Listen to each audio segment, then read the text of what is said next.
Meron sana silang 2020 vision, meaning to say, klaro sana ang vision.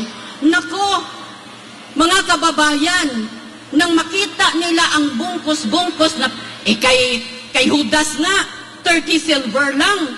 Oh, lalo na sa panahon ngayon ng ating political landscape. Nawala yung 2020 vision ng mga politiko, sad to say. Noon, 2020 vision.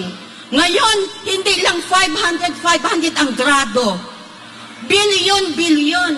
Kaya hindi na nila nakikita ang tamang landas kasi natapalan na ang mga mukha at mga mata ng bandol-bandol. Totoo hindi!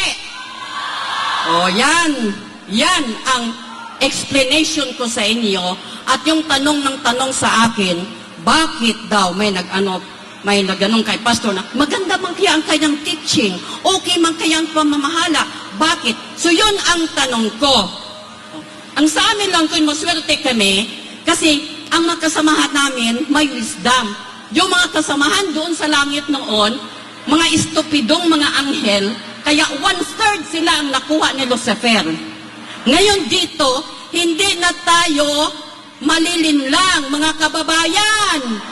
Buksan natin ating mga mata, tingnan natin ang katwiran dahil mayroon tayong tamang judgment. Matino ang ating utak.